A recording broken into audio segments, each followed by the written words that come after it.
외교에서 친중, 형중이 있습니다.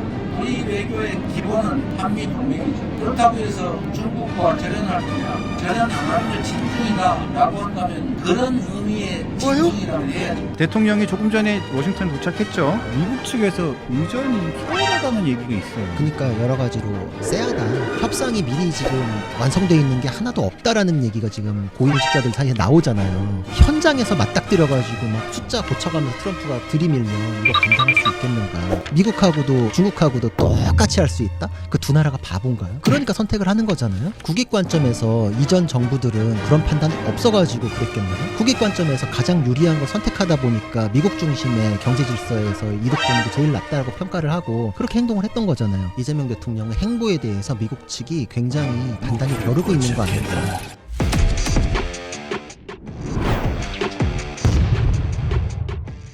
자, 자룡자룡 구자룡 변호사 등장했습니다. 큰 박수 한번 주십시오. 안녕하세요. 2주 만에 보니까 더 반갑네요. 아 예.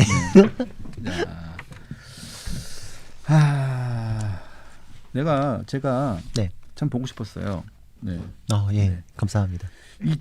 우리 조국 얘기 잠깐만 하고 갑시다. 네. 조국하면 또 우리 조국 또 잡는 구자룡 변호사였잖아요. 뭐 제가 뭐 그냥 이게 국민들께서 다 이미 판단이 끝난 사람이라 가지고 저는 그거 그냥 정리해서 요약 정리하는 뭐 그 정도만 해도 충분하더라고요. 그때 조국 사태는 거의 그랬거든요. 온 국민이 다 알고 있는데 이걸 이제 와가지고 뭐 20, 30, 70 막 이래서 갈라치기 해가지고 어떻게든 그 이슈를 진영 논리로 이렇게 전환시키려고 하는 게 이게 조국스럽다. 그리고 예전 조국보다 더 망가졌다. 뭐 이런 생각을 하게 됐어요 저는. 그래서 얘기 좀 해보죠 뭐 그래도. 이 페이스북에 고기 먹은 거 숨기고 된장찌개 영상 올렸다고 비방한 회개한 분들이 있다. 부처님 말씀 중에 돼지 눈에는 돼지만 보인다 이런 얘기했잖아요. 아이고야. 난 그거 보고 나는 황당했거든요. 그러게요. 네.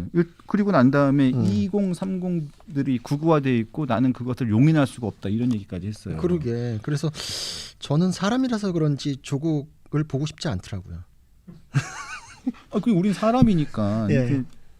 웬만하면 거기 들어갔다고 오면 사람이 조금 약간은 교화가 돼가 오잖아요. 그리고 그 교도소라는 데가 그 명칭 자체가 교화가 목적이잖아요. 그럼요. 네, 교화. 그래서 그러려고 거기를 보내는 거잖아요. 그렇죠. 격리시키고 교화하려고. 이럴 때 우리는 형량이 부족했다. 그렇지. 그 33%밖에 안 살고 왔잖아요. 그렇죠. 그러니까 이거는 어떤 면에서도 이번 사면이 말이 안 되는 거였다.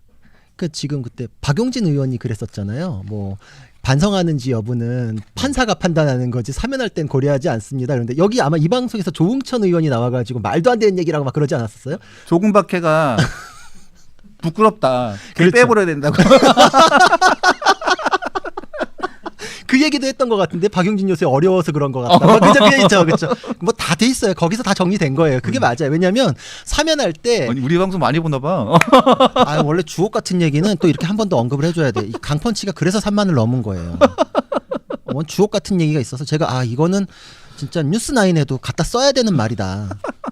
그죠? 그걸 또 이끌어내신 거잖아요. 그죠? 정말 하도 말이 안 돼가지고 제가 기가 막혀가지고 이거는 여기 나오면 한 번 더 부각을 시켜드려야겠다. 왜냐하면 사면법에 있어요. 그 행영 상태, 반성 여부 이런 것들을 고려해서 사면심사위원회에 그 서류를 올리게 돼 있어요. 그럼 뭐 사면심사위원회는 뭐 아무 서류도 없이 그냥 뭐 느낌 가는 대로 사면하는 사람 리스트 뽑겠어요? 그러니까요. 저는 그거 보면서 깜짝 놀랐어요. 제가 그 강적들 보다가 그 얘기를 뭐 그런 거 없이 하더라고요. 그래서 저분이 어떻게다가 저렇게 됐지? 그러니까. 그때 막 공천 학살당하고 이럴 때는 그래도 뭐 민주당의 마지막 남은 양심인데 저렇게 학살을 당하나 뭐 이런 느낌이 좀 있었거든요. 좀 안타까웠거든요. 근데 지금은 다른 의미로 안타깝네요. 그죠. 그래서 저는 이게 부적절한 사면이 이루어지다 보니까 지금 민주당 의원마저도 제발 조국 입 닫아라 이제 이러잖아요. 그러면은 그 사면에 대한 공감대는 민주당에서도 철회를 해버린 거면은 이게 지금 국민 통합을 노할 거기까지 갈 수가 있나요? 그러니까 민주당 통합도 안 되는데. 그러니까 이런 사면을 왜 한 거지? 국민 통합을 위해서 한다는데 민주당에서도 이거 괜히 했다 그러면 이거는 그럼 국민 통합도 하나도 안 되고. 자기네 진영 통합도 안 된 거면 이거 왜 한 거예요, 이거 도대체? 근데 정권에 힘이 빠졌을 때 이 청구서를 결제를 못하고 나중에 가면은 아 이게 결제는커녕 이제 부도나겠다. 그러니까 이제 어차피 해줘야 된다. 그럼 타이밍상으로 제일 힘센 시절에 그냥 해줘버리자. 안 그러면 나중에 이 선거 연합이 해체되면은 또 우수수수 무너지잖아요. 그러니까 나중에 그걸 걱정해가지고 미리 했는데 이제 지금부터 무너지는 거죠. 그러니까 힘 있을 때 하려고 한 거였는데. 그렇죠. 지금 해줘가지고 힘이 빠지고 있어요. 그렇죠. 그래서 제가 항상 얘기하는 게 조국은 정권 2번 끝장낼 사람이라고 항상 얘기하거든요. 지금 뭐 열심히 활동하잖아요. 게다가 지금 국민 상대로 이렇게 공격하는 분은 참 보다 처음 봤어요. 아니 국민한테 욕하는 사람은 난 처음 봤어요. 그러니까. 아니 국민들 웬만하면 국민들한테 무서워서라도 저 국민들한테 좀 속상한 게 있고 나를 욕하는 특정 계층이 있을 수도 있잖아요. 네. 정치인들이. 예. 그럼 그 사람들이 좀 싫어. 못마땅 해도 좀 무서웠고 좀 그렇더라도 좀 참잖아요. 근데 이 사람은 국민들을 욕하고 있어. 욕하고 있어요. 게다가 아니 본인 잘못돼서 사과해야 되지 않겠냐 그랬더니 사과한다고 뭐 받아주겠냐 이제 이런 식인데 그럴 것 같으면 본인은 앞으로 누구한테든 사과 요구하시면 안 돼요. 그러니까요. 근데 뭐 국민의힘을 절멸시키고 국민의힘을 뭐 어떻게 하겠다고? 그렇지. 본인이나 잘하라 그래. 그렇지. 뭐 지금 뭐 진보 민주당 계열 그쪽에서는 뭐 제대로 된 사과가 없었고 어쩌고 맨날 사과 이제 이러잖아요. 아니 자기들은 사과도 안 하면서 그러니까 이제 그 보수 지지층에서 제일 열받아하는 게 저쪽은 사과도 안 하는데 왜 이쪽은 사과하냐 이제 이런 거잖아요. 근데 지금 이렇게 대놓고 얘기하는 건 처음 봤어요, 진짜. 뭐 사과한다고 소용 있겠어요? 이러고 자기한테 사과 요구하는 사람을 오히려 공격해. 2030이 극우화돼서 그렇다. 라는데 전 좀 묻고 싶어요. 조국 지금 이제 원장인가요? 네. 원장 됐죠. 좋은 자리를 했더라고요. 네. 근데 그분은 극우가 뭔지는 알긴 하나요? 솔직히? 이게 지금 입시 비리가 좌우에 따라서 판단이 달라지는 영역인가요? 아니죠. 근데 그거를 극우 프레임 가지고서 무마하려고 넘어가는 것도 웃기고 그래 그러면 근원으로 올라가서 너 억울하면 재심해봐라라는 거에 대해서는 아무 소리 못하고 그 유죄라는 거 인정하는 거예요. 해봤자 지금 그냥 유죄 맞았다 이렇게 나올 것 같으니까 괜히 세대 갈라치기하고 국민 공격하고 이제 이러는데 교화가 덜 됐다. 혁신정책연구원장. 이름도 이상해. 근데 이분이 진짜 그 극우라는 것도 이렇게 막 쓰면 안 되는 게 좌우가 있잖아요. 그 중에서 우파인데 좀 정도가 센 것 같네라고 해서 극우? 뭐 이게 아니거든요, 사실. 극우는 뭐 인종주의, 민족주의, 국가주의, 뭐 제노포비아, 내셔널리즘 뭐 이렇게 이제 결합이 되는 것들이 있는데 이런 거하고 전혀 상관없이 극우다라고 하는 거는 그냥 프레임 딱지 붙이기거든요. 그러니까 진짜 나쁜 거예요, 이게. 그 국민 상대로 그런 식으로 하면 안 되죠. 그것도 자기가 잘못 감추려고. 그렇죠. 이렇게 하면 안 돼요. 자기가 잘못해서 자기한테 화난 세대에게 자기 잘못을 감추기 위해 가지고 극우라는 딱지를 붙인다? 있을 수 없죠. 굉장히 있을 수 없는 얘기입니다. 그리고 또 한 번 이제 내로남불의 상징이잖아요, 조국은. 근데 자기가 약간 깨어있는 지성인인 척하던 시절에는 맨날 자기가 이렇게 하면서 정치인은 이런 비판에 대해서 뭐 수용해야 되고 뭐 이제 온갖 주옥 같은 걸 썼는데 본인은 왜 안 그렇게 하는가? 조국 행실도. 그렇죠. 조국 행실도를 보면 됩니다. 앞으로 조국 행실도를 하나하나 만들어가지고 책자를 하나 만들어야 되겠어요. 그래가지고 하나하나 이렇게 보여드려야지 뭐 다른 게 뭐 필요가 없어요. 이렇게 사진으로 만들진 책자를 만들어가지고 조국 행진도를 하나씩 보여드려야 이게 되지. 본인은 거울 치료가 좀 필요할 것 같아요. 그렇죠. 네. 저는 그래서 이게 이런 사람들의 존재로 인해서 사회가 얼마나 후퇴하고 그 에너지를 낭비하게 되는가에 대해서 다시 생각하게 되는 게 누가 너무 뻔뻔하게 걸러지지 않은 말을 툭 하면은 그런가? 라고 해서 그 틀린 말이 왜 틀린지를 검증하면서 내가 에너지를 쏟아야 되거든요. 아까도 그 박용진 의원 말 있잖아요. 너무 황당하니까 그런가? 이러면서 왜 틀렸는지를 검토하는 시간이 필요했잖아요, 우리가. 맞아요. 그런 것처럼 조국이란 인물은 나라를 두 쪽 냈었거든요. 근데 저 사람에 대해서 진짜 다시 이제 끝난 문제라고 생각했는데 리마인드 하느라고 저도 시간 낭비했거든요. 판결도 한번 다시 좀 봐야 되고 뭐 이러니까. 그리고 그 조국 행실도라는 거 우리가 왜 봐야 돼요? 그러니까. 보고 싶지 않은데. 자, 한미 정상회담을 좀 얘기해 봅시다. 대통령이 조금 전에 워싱턴에 도착했죠. 네. 도착했는데 아직까지 확인을 정확하게 못 해봤는데 도착을 했는데 그 미국 측에서 의전이 조금 소홀하다는 얘기가 있어요. 그렇더라고요. 네. 보통 의전 나오는 사람이 좀 어느 급 이상이어야 되는데 뭐 확인은 정확하게는 안 됐는데 좀 들어보니까 뭐 대령급이라고 하더라고요. 대령급. 아 그래도 일국의 대통령이 갔는데 대령급이 나왔다. 그거는 뭐 그런 기사가 있던데 아직 확인이 정확하게 된 건 아니라서 예, 확인이 정확하게 된 게 아니라서 그거는 조금 뭐 좀 확인을 해보고 말씀을 드릴게요. 그건 제가 확인을 정확한 게 아니라 일단 전 어떤 기사를 뭐 읽긴 읽었는데 정확한 확인이 된 건 아니라서 그건 모르겠어요. 아직까지는 제가 언급을 더 안 하겠습니다. 이거는 확인이 된 게 아닙니다. 그래서 그렇게 뭐 만약에 그건 확인이 정확하게 된 게 아니라서 다시 한번 확인하고 내일 말씀드릴게요. 근데 그거에 대한 반대로 예를 들어서 뭐 국무장관이나 누구나 쟁쟁한 사람이 나왔다는 기사가 나올 거 아니에요. 근데 그런 기사는 없잖아요. 최소한 차관보 정도는 나와야 되지 않나? 아니면 차관보 아니면 무슨 국장급 이상은 나와야 되지 않나요?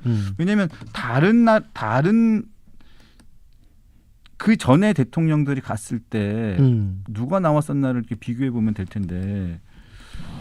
이게 좀 그래요. 조금 그런 것 같아요. 좀 그러니까 여러 가지로 이게 참 쎄하다, 어려운 상황이다. 네. 그리고 그 동안에 이재명 대통령의 행보에 대해서 미국 측이 굉장히 불편해하고 단단히 벼르고 있는 거 아닌가 이런 생각도 드는 거고.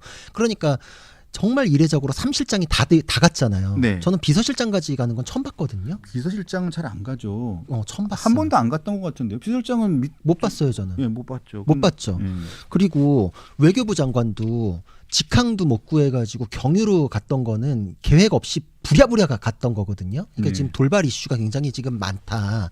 지금 협상이 미리 지금 완성돼 있는 게 하나도 없다라는 얘기가 지금 고위 공직자들 사이에 나오잖아요. 그러니까 현장에서 맞닥뜨려가지고 막 카메라 돌아가고 있는 상황에서 막 숫자 고쳐가면서 트럼프가 들이밀면 이거 감당할 수 있겠는가 이런 걱정들이 있는 거죠. 그리고 저는 제일 걱정되는 게 지난번에 관세 협상 때도 뭐 완전히 뭐 이익되는 식으로 타결된 거 마냥 그렇게 얘기했었는데 지금 보니까 문서화된 것도 없고 그때의 의제를 지금 다시 꺼내고 있거든요. 그럼 그때 지금 된 게 없는 거예요. 그러니까 소고기나 쌀에 대해서도 트럼프 대통령하고 얘기가 다르길래 이거 이상하다 그랬는데 그 이상하게 맞았잖아요. 지금 그거를 다시 또 지렛대 삼아가지고 끌고 왔거든요. 근데 그때도 저는 그런 생각이 들었던 게 민주당과 이재명 대통령이 본인들이 저질러 놓은 거에 대한 후과로 인해 가지고 나라가 굉장히 힘들어지고 있구나 이런 생각을 했던 게 일단 친중적인 모습 뭐 쉐쉐 발언이나 이런 거 주워 담아야 될 거 아니에요. 그럼 그거에 대해서 방위비나 이런 거에 대해서 주장할 때 본인이 아니다라는 거에 대해서 입장 표명을 요구를 받을 거고 그건 그렇죠, 본인이 했던 그렇죠, 것 때문에 그렇죠, 그럴 거고 그리고 민주당이 소고기 선동했었잖아요. 네. 이번에 그거 개방하고서 안전합니다라고 하기에 굉장히 궁색하고 정치적 타격이 심대할 거 아니에요. 그러니까 그걸 어떻게든 지키기 위해 가지고 기업들 앞세워 가지고 그때 투자금이 그렇게 올라갔었나 하는 생각을 들었거든요. 근데 그게 쏠쏠하다는 걸 아는데 미국이 특히나 협상의 기술, 거래의 기술을 강조하는 트럼프 대통령이 그걸 안 갖고 올 리가 있겠는가. 그럼 또 갖고 왔을 때 그거를 본인들의 그 잘못을 덮기 위해 가지고 이거는 지키자. 그 대신 다른 거 내놓겠다라고 해서 금액적인 부분으로 더 올라갈까 봐. 이건 그러면 이재명 대통령이나 민주당이 저지른 잘못에 대한 후과다. 방위비 올라가고 투자금 올라가고 이제 이런 식으로 하면은 이런 식으로 막았습니다가 아니라 이게 정치적인 문제를 기업들 옥죄가지고 또 해결하는구나. 방위비로 해결하는구나. 결국 국민 세금 갖고 해결하는구나. 이렇게 되는 거거든요. 저는 진짜 좀 속상한 게 이런 거예요. 미국에 지난번에 관세 협상할 때 3,500억 달러 투자하기로 했잖아요. 이것도 사실 기업이 투자하는 거잖아요. 기업이 거의 대부분 투자하는 거고. 근데 이것도 지금 어떻게 할지 우리는 지금 보증 서는 거라고 얘기가 했지만 미국에서는 지금 직접 투자하는 하고 투자에 대한 그 수익 같은 거를 미국에서 직접 가져가는 거라는 식으로 얘기를 하고 있잖아요. 이 부분이 또 굉장히 첨예하게 지금 대립되고 있는 부분이고 이 부분도 굉장히 지금 어떻게 될지 문제가 되는 건데 이번에 또 기업 총수들 다 지금 데리고 갔잖아요. 근데 가가지고 또 보면 1,500억 달러를 또 기업들 보고 투자를 하라고 했어요. 가가지고 또 기업들 또 투자를 하게 했단 말이에요. 네. 그래놓고서는 뭐야 노란봉투법 통과시켜 놓고 또 오늘 또 더 상법 센 개정. 상법 개정 또 한단 말이에요. 아니 자 뭐야 미국 와가지고 이것저것 관세 협상하고 뭐 할 때는 미친 듯이 기업들 돈 다 투자하라고 해놓고 난 다음에 정작 기업 환경 상업 뭐 이거 투자하고 사업할 수 있는 환경은 다 막아놓고 어렵게 해놓고 이거 뭐 도대체 기업은 돈 짜내는 데예요? 뭐야? 뭐 어떻게 하라는 거야 도대체? 그러니까요. 진짜 이렇게 해가지고 기업들이 결국은 떠난다라고 하면 그때는 내리막이 정말 가팔라요. 돌아올 수 없어요. 잠깐만요. 이종호 선생님께서 자룡자룡 구자룡님 항상 응원합니다. 강펀치가 김어준의 얼굴에 난 털을 다 뜯어버릴 때까지 화이팅. 3만 명 축하드립니다 하면서 5만 원 거급 5만 원을 슈퍼챗을 주셨습니다. 자룡자룡 구자룡님 항상 응원합니다. 아유 감사합니다. 네, 예. 진짜 감사드립니다. 복 받으십시오. 복 받으십시오. 말씀하십시오. 그 소원은 이루어질 겁니다. 네네네. 예. 그래서 어디까지 얘기했죠? 음. 제가 최근에 저 이제 외신 뉴스 이렇게 보는데 그 삼성에서 미국 텍사스에 51조 규모의 투자를 해가지고 공장도 짓고 막 이렇게 하고 있거든요. 저는 근데 그게 진짜 이래서 되겠는가라고 했던 게 그 텍사스 공직자가 그러는 거예요. 저는 어릴 때부터 이 지역에 살았는데 지금까지도 쭉 농사를 짓는 곳에 이렇게 삼성 같은 기업이 들어와서 눈물나게 고맙다고 그러는 거예요. 너무 고마워하고 여기 일자리를 만들어서 너무 고맙다 그러고 심지어 텍사스는 법인세가 제로예요. 제로죠. 그럼 우리나라 기업이 지금 버틸 수가 있나요? 지금 트럼프가 이렇게 탁 취임새 넣어가지고 미국에 투자하는 게 열렸잖아요. 이 상태에서 쭉 이게 기업 환경상 안 되겠다라고 해가지고 미국 쪽으로 틀면 그때 가가지고 뭘로 붙잡을 거예요? 그때 가서 법 바꾸면 됩니다라고 지금 얼마 전에 이재명 이게 무슨 장난하는 것도 아니고 그럼 기업이 돌아오나? 이 작살 내놓고서 네. 이게 죽여놓고서 살 수 있는지 한번 봅시다 뭐 이런 느낌이거든요. 큰일 나는 거예요 진짜. 근데 무슨 나라의 경제를 무슨 실험용 쥐처럼 여기는 거죠. 예전에 소주성 때도 똑같은 얘기 했었거든요. 야, 세계 10위권 경제대국에서 어떻게 이런 근거 없는 실험이 벌어질 수가 있는가. 근데 이거는 더 직접적이에요. 그거는 정말 간접적으로 파먹어가지고 이제 망가지는 거고, 이거는 그냥 직접적으로 이 법 시행되면은 바로 이제 기업들 이런 일 있을 때 끌고 다니지도 못할걸요? 왜냐? 회장님들은 이제 협상하기 바빠요. 바쁘죠. 노란봉투법 근거로 해가지고 하청업체 어딘가에서 우리가 이런 데하고도 거래하나요? 막 이런 정도의 업체도 하자 그러면 해야 돼요. 해야 되죠. 그럼 이제 밖에 못 나가요. 다음에 이제 이게 지금 이런 상황인데 지금 미국에 지금 가서 기업들은 또 투자하라고 하고, 그 미국 가서 근데 미국 가서 투자하는 이것도 노란봉투법에 따르면 이거 협상 대상이에요. 그러니까요. 예? 도대체 이 노조와의 그 대상이라고요. 기업을 그러니까 아예 그 공유화를 하고 싶어하는 것 같아요. 네, 노조와의 구조조정도 쟁의 대상입니다. 그렇죠. 예. 맞아요. 해외 투자 맞아요. 투자도요 노조와의 그 구조조정 대상, 구조조정과 해외 투자도 쟁의 대상이에요. 그래서 노란봉투법에 대해서도 이제 좀 종합적으로 알아야 되는 게 뭐 ILO나 이런 국제 기준에 부합하네 어쩌네 이런 얘기들 하는 사람들도 있잖아요. 근데 그것도 어떻게 보면 눈속임이다. 왜냐면은 항상 모든 거는 그거의 균형을 맞추는 반대되는 안전장치가 있거든요. 근데 이걸 툭 해놓고서 기업 쪽에 방어하는 그런 제도를 안 들여오면은 그 자체로 이제 패착이죠. 예를 들어서 미국에서 이런 것과 같은 뭐 협상에 대한 게 있다라고 했을 경우에 미국은 해고 자유예요. 필요 없는 인력은 그때 유연성 있게 해고하기 때문에 남은 인력, 필요한 인력이기 때문에 거기하고 협상하는 거는 거기서도 원하는 바잖아요. 우리나라 해고 어렵죠. 그리고 뭐 하청업체 있죠. 그렇다고 해서 우리나라는 그 파업 문화 자체가 직장 점거예요. 근데 뭐 미국, 영국, 프랑스, 독일 뭐 이런 데도 직장 점거는 불법이에요. 못 하게 돼 있어요. 그러니까 우리나라에서는 그 부분에 대해서 기업들의 안전장치를 마련하지 않고 노란봉투법만 딱 놓고서 이게 맞다라고 하면은 마치 무슨 뭐 프랑스 수도꼭지 달아놓으면 프랑스 물 나오는 듯이 아니에요. 그렇게 안 돼요. 여기에 대해서는 무슨 문제가 벌어지는지 이게 다 이미 경고를 하잖아요. 근데 이거에 대해서 안 들여와. 그러면 이 법도 도입할 때 요거랑 같이 들어와야 됩니다라는 논의가 있어야 되는데 그냥 무조건 그냥 통과시키고 나서 니들이 적응해가지고 살아라 이런 건데 왜 자기들이 저질러 놓고 그거의 공은 우리 거니까 표 주세요 이러고 나서 그거에 대한 그 경제적인 고통이나 충격파는 우리 국민들이 지혜를 짜내가지고 어떻게든 맞춰서 살아야 되죠. 이게 있을 수 없는 얘기예요. 지금 저는 가장 걱정인 게 3,500억 달러 대미 투자액 요거 자체를 지금 늘리는 방안도 지금 트럼프가 요구한다고 얘기를 하는 것도 있고 그다음에 이거를 어디다가 쓸지도 미국이 계속 요구를 하고 있잖아요. 우리가 정하겠다.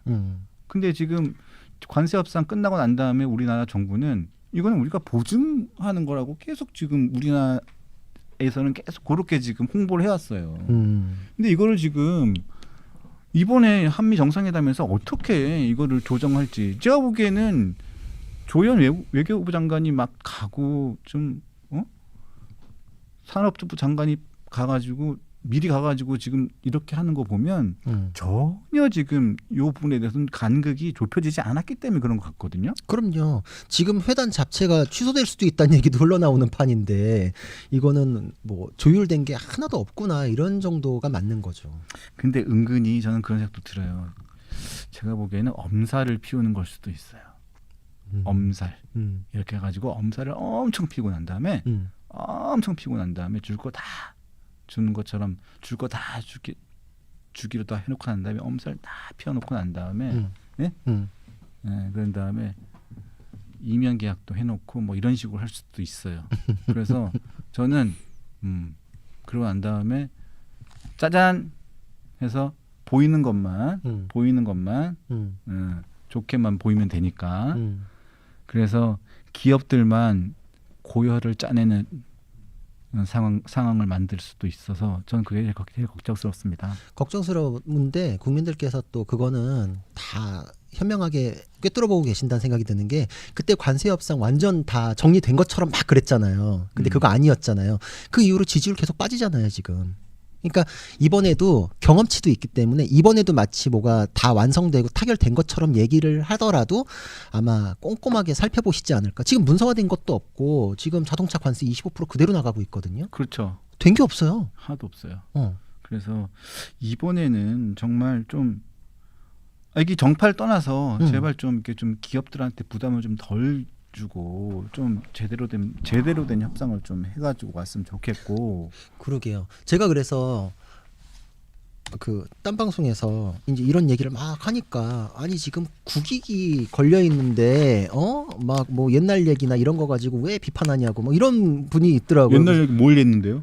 아니 그러니까 뭐 쉐쉐 발언이나 친중 발언 이것 때문에 미국에서 네. 그 축사도 굉장히 늦게 나오고 중국의 개입이 우려된다라고 하는 그 불편한 내용들이 이 협상에 대해서 불리하게 계속 작용하는 거 아니냐. 네. 그리고 뭐 광우병이나 이런 것 때문에 소고기 문제에 대해서 제약이 걸려 있다 보니까 우리가 지렛대로 삼을 거가 제약되는 게 아니냐. 이제 과거 얘기가 이제 현재의 투영이잖아요. 네. 그래서 이제 그런 얘기를 했더니 그거는 다 지난 얘기고 이제 국익을 위해서 뭐 이렇게 이제 얘기를 하더라고요. 그래서 아니 근데 저는 변호사지 치어리더가 아니잖아요. 무턱대고 그냥 원론적으로 잘했으면 좋겠어요. 사랑합니다. 힘내세요. 뭐 이렇게만 할 것 같으면 시사방송 뭐하러 해요. 머리 맞대고 고민 뭐하러 해요. 그래서 이거는 잘 되라고 하는 얘기잖아요, 우리가. 근데 맨날 지금 불리한 얘기만 나오면은 국익 관점에서 봐야 하고 국민들 불안해질 수 있으니까 얘기하지 말래. 그럼 자기들은 막 뭐 방명록에 왼쪽에서 썼는지 오른쪽에 썼는지 이거 가지고도 뭐 외교 참사네 어쩌네 막 이거 진짜 국익을 위해서 그랬던 건가요? 이게 진짜 국익을 위해서 하는 게 이런 거잖아요. 근데 잘못이 있었기 때문에 지금 우리의 입지가 좁아졌다라는 건 앞으로 그러지 말아라. 라는 거잖아요. 잘 되길 바라서 하는 얘기거든요. 근데 그런 얘기조차도 귓등으로도 듣지 않으려는 거는 신뢰를 떨어뜨리는 거죠. 맞아요.